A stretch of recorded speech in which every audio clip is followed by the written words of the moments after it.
I'm Amber Jerome Norrgard, and I will be reading from Practical Life Advice or some shit like that.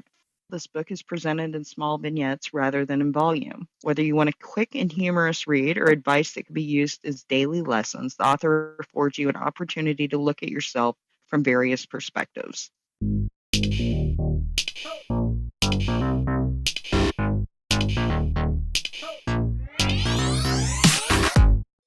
I'm Demethius Jackson, and you're listening to the Chapter 1 podcast. The greatest stories ever written all begin with Chapter 1. In each episode, our guest authors will share their first chapters with you. On today's episode, I'd like to welcome back to the show, Amber Jerome Norrgard.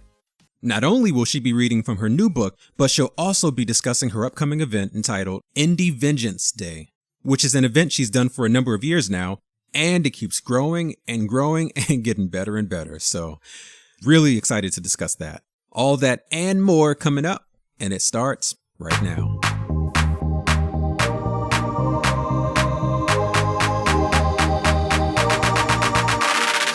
How about I will read it and tell what inspired that life lesson, if that'll work. Okay, awesome. Introduction or some shit like that. For the past several years, okay, 10, but who's counting, I've released a list of things I've learned about life on my blog on or around my birthday. Some of the things I wrote were sarcastic or funny. There's a reason why huge bangs of blue eyeshadow went out of style, and some were honest and to the point. Your past does not define you. And every year I get the same response from friends and readers. I love number X, and wow, you really nailed number X.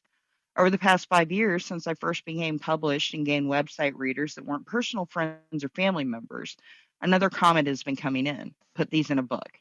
At first, I laughed, primarily because I've often been described lovingly as a red hot mess by my nearest and dearest. But I've also been called Mama Amber by the same nearest and dearest, and I've often asked to weigh in on problems or crossroad decisions in their lives. I am by no means an expert, which should be evident by my name. There's no PhD after my last name, no degrees in psychology, sociology, or medicine hanging on the walls of my office. What I am is a person who's been through a very rough life, who has faced down some shit that's hard to go through, and came out the other side scarred and changed, but still intact. The subtitle of this book came about to illuminate that fact. You won't find any major life solutions in this book. You won't find anything really life-changing or soul-shifting. What you'll find is a little bit of humor, a little bit of smart assery, and all straightforward commentary on life. If you don't find those things, then I hope I at least made you laugh your ass off. Because we have this one life, it's rough, and sometimes one of the best things we can do is find the comedy in life, even if it's at its hardest. Much love, dear reader. Thank you for your continued support.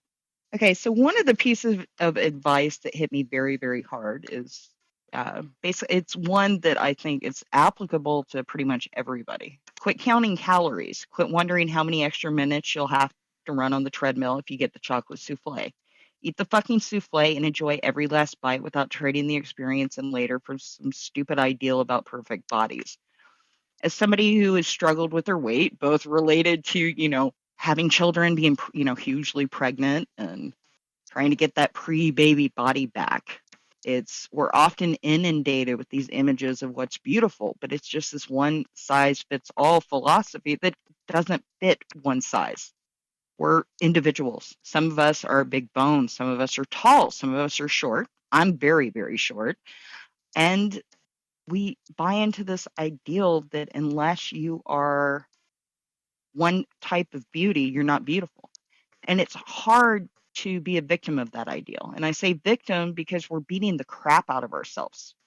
We are trading in experiences. We, make ourselves watch what we eat. We starve ourselves so we can fit into this teeny tiny dress and we can look a certain way rather than just enjoying life. So I say, eat what you want as long as you're being healthy for the most part. Don't be afraid to indulge, and don't worry that chocolate's going to do something bad to your body.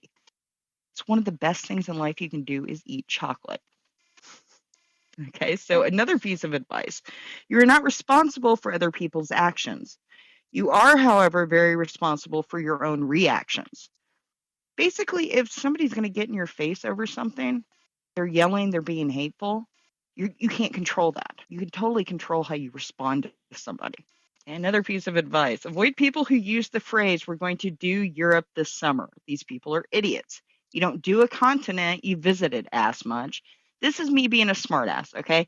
It's irritating when people say, we're going to go do Europe. No, you're not. You can't do the entire continent. It just irritates me. That's the reason why I wrote it. Okay? If people don't recognize you without your makeup and hair done, then you're doing it wrong.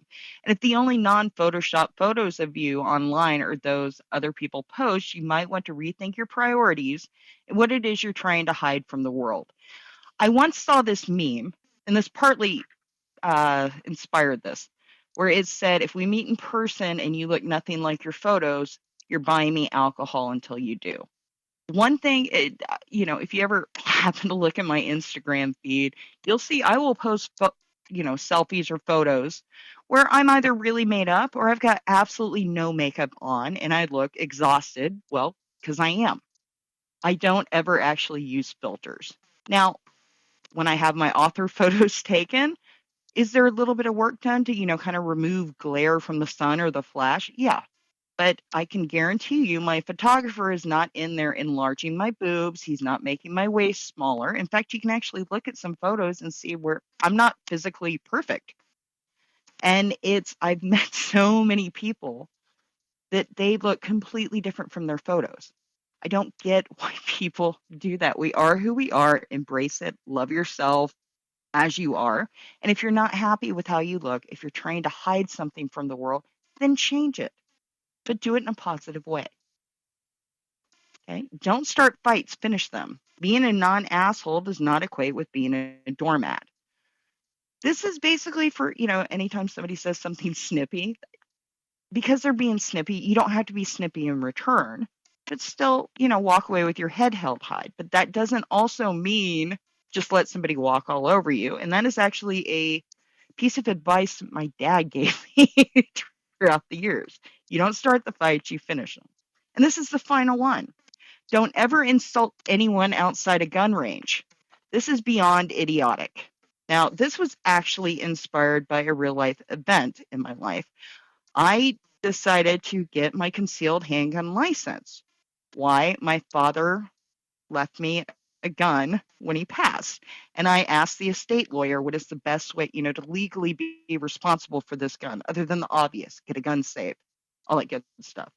He told me if I got a concealed handgun license, it would show that I actually was educated on how to use a handgun. So let's say somebody broke into my house, went after me or my kids. This is just to protect me. So I'm going in to target practice, and this woman asked me, do you have any fix-a-flat? Well, I had just gotten a brand new car that at the time it had like this pump system in there that would fix your tires for you. If you got a flat, it was like automatic. So of course I don't have any. And I say, no, ma'am, I don't. I'm sorry. And so she basically gets pissed off and goes, you ugly bitch, and walks away. And it's like, I have a gun case in my hand and you're yelling at me. So yeah, that's what inspired that one. There are places where you can be insulting, but I would say if somebody has a gun case in their hand, that's not the right time to do it, ever. It's just idiotic. Welcome back to the show. It's good to have you on again. I know. I'm excited to be back. Yeah. So today you're here to talk with us about practical life advice and, some shit like that, which is the actual, or some shit like that, which is the actual title of your new book. I will definitely leave you a 5-star review. It took me like 30 minutes to read through it, and it was, yeah, I know, it's a quick read. Yeah, but it was awesome. I like how you basically put every page is its own individual thought. But it was one of those things where I was just really engaged into it because it was so quick, and it was like, kind of like when you're reading a haiku or something and you get it and it hits you. And it's like I wanted to keep reading because I wanted to know what the next thought was. I've always kind of been more drawn to short stories. I mean, I do love full-length novels. I do. And like long series. But the thing is, during the last few years of my father's life, he was in and out of the hospital a lot. Mm-hmm. And so to distract myself, I wanted to read. But, when you're concerned about a parent, you can't really focus as long or as hard. So I could only really grab the thread of short stories. So I've kind of been drawn to that. Yeah. But I wanted something, since I was putting that out there, where it was just, if you had to stop in the middle of it, you could stop. Everything kind of stands on its own. Yeah. It's something I've been working on off and on. It wasn't intended until somebody told me this year, you really got to put all these in a book. I love reading these every year because I always put out this list on or around my birthday, and say this year I turned 40. 40 things I've learned in 40 years of living. Obviously, the year before it was 39. And I always end it on, I still have no idea what I'm going to be when I grow up. Yeah. Well, I'm glad you enjoyed it. I did. Very much so. And everything that you said basically rang true to me. So I'm thinking that the folks that read this book, it's going to ring true to them as well. First of all, I think as grown-ups, we kind of forget those basic things that we learned when we were kids, like tie your shoes, look both ways before you cross the streets, the basics. Right. And I think that, these truths or this practical life advice that you've written about are things that we should really be reminded of on a daily basis. That's quite a compliment. Hopefully that does some good in the world. Well, I mean, you yourself have admitted to, kind of having a hard road, and you can't go the path that you have without learning a few things along the way. I kind of, I turned 40 in January, like I told you. I basically made 40 kind of like this milestone of, okay, you know what? Childhood was hard. Teenage years were hard. 20s were hard. 30s were devastating. 40s, let's start living a really just awesome life. And I just kind of gave up, this idea of making everybody happy. Yeah. Now, I'm not saying I go out and I punch people in the face. I'm not mean, but I'm true to myself. I have found now at this point in my life, I've let go of a lot of really, I guess, twisted ideals that we kind of have hammered into ourselves. And it's led to being like really, really happy. Yeah. And, having just a fuller, more enjoyable life. Well, it's so funny. I was just having lunch with a friend today, and I was just telling her that, you get a certain age and you just get tired of dealing with the bullshit. And so. Oh, yeah, absolutely. You just start finding ways to cut through it. You focus on the important things.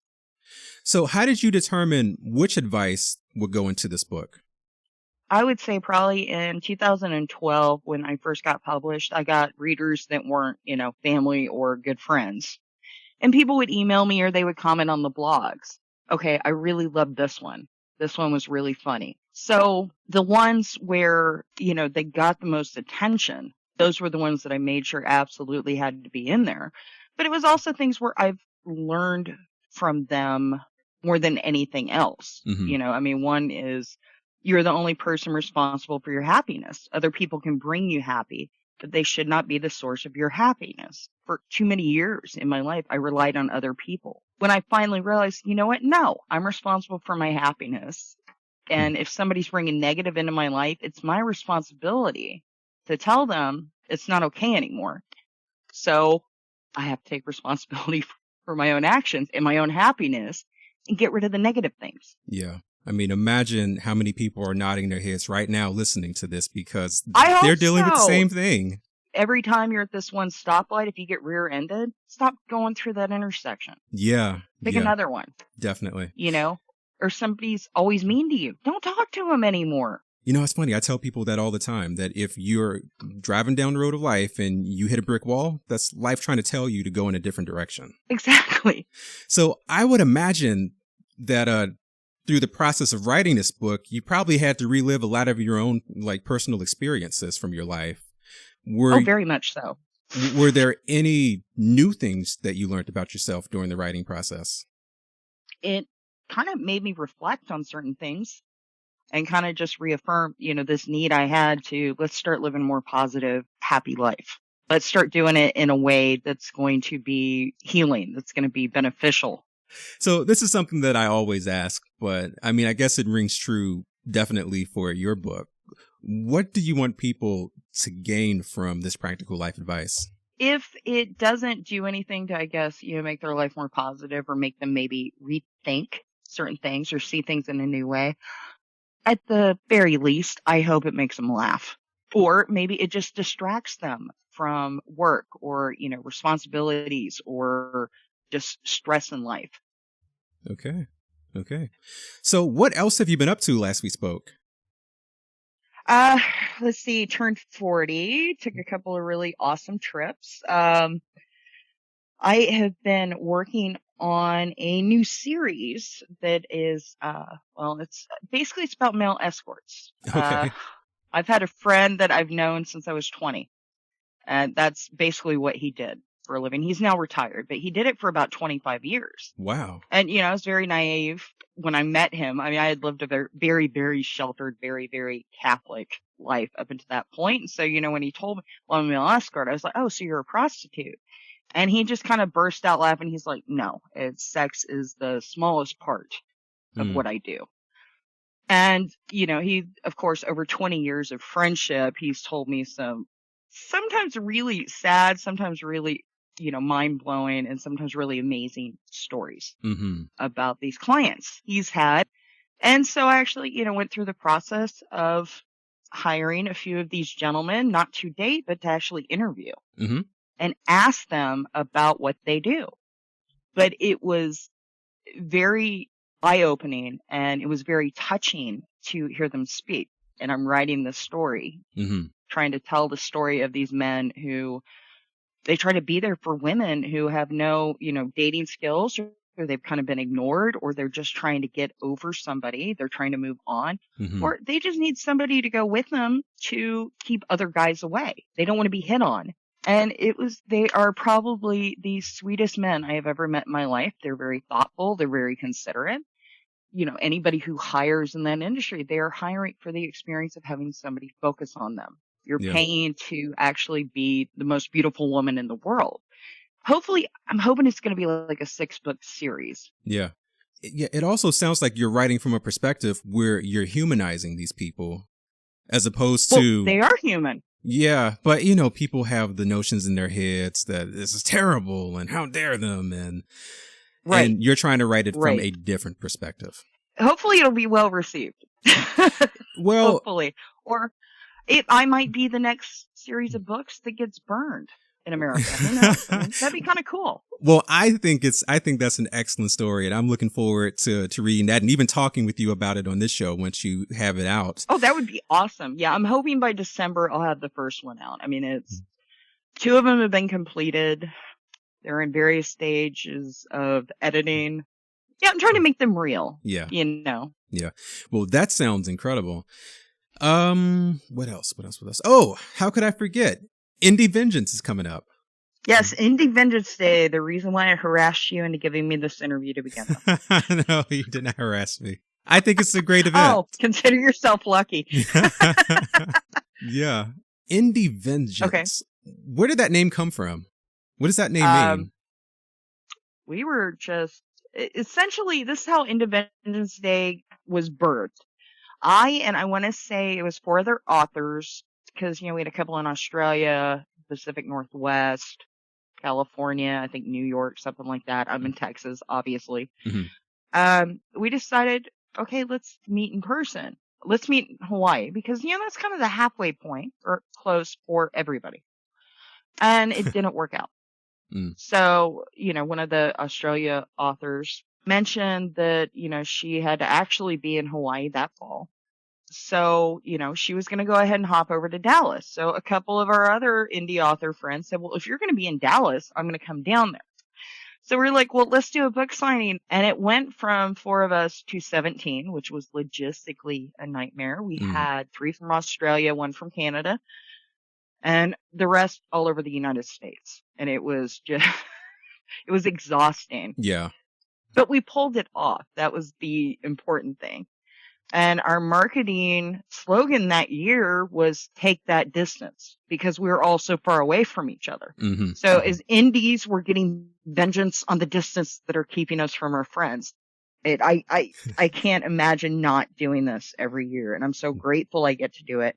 And I am so grateful that, Rekha is just, last year when I walked in at 3 p.m. on Friday afternoon, she goes, can we schedule this for next year right now? And I'm like, oh my God, yes, thank you.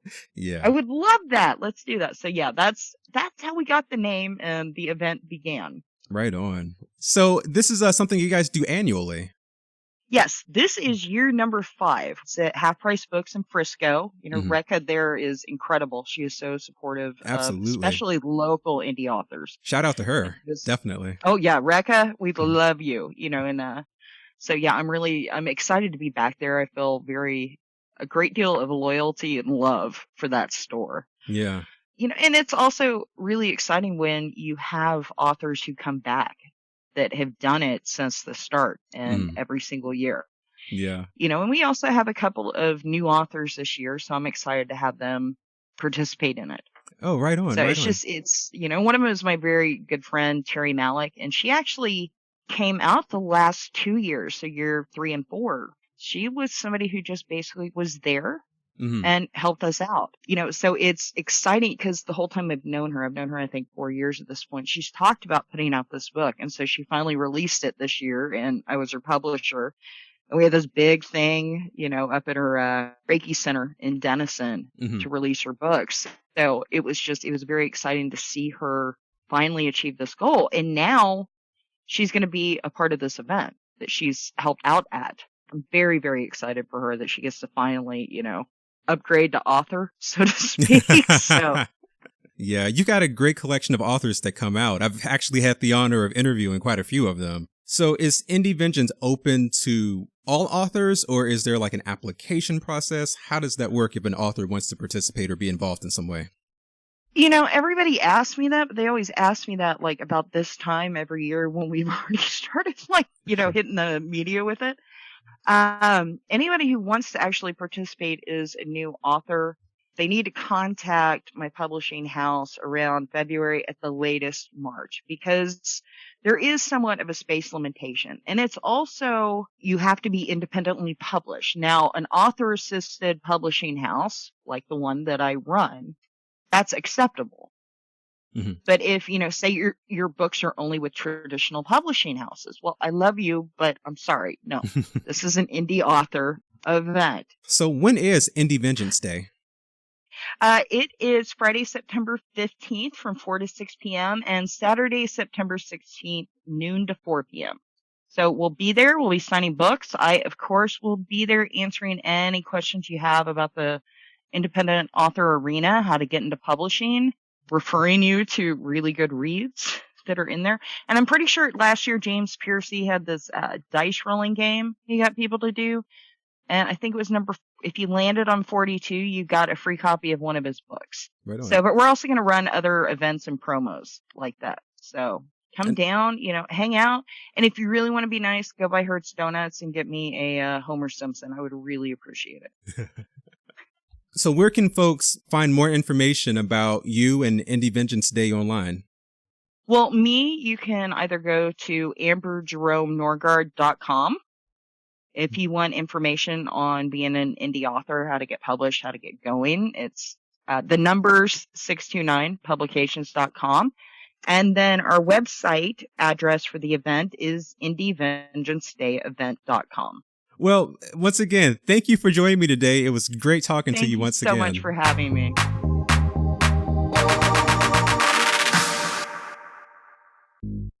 And with that, we're going to wrap up another episode. Thanks again to Amber Jerome Norrgard for spending some time with us today. And as always, if you have a question about this show or any, or you know an author who will be a good fit for the show, let me know. Connect with me on social media. I'm on Facebook and Twitter. Or send an email to info@ch1podcast.com. That's it for me. You guys keep rocking. Till next time.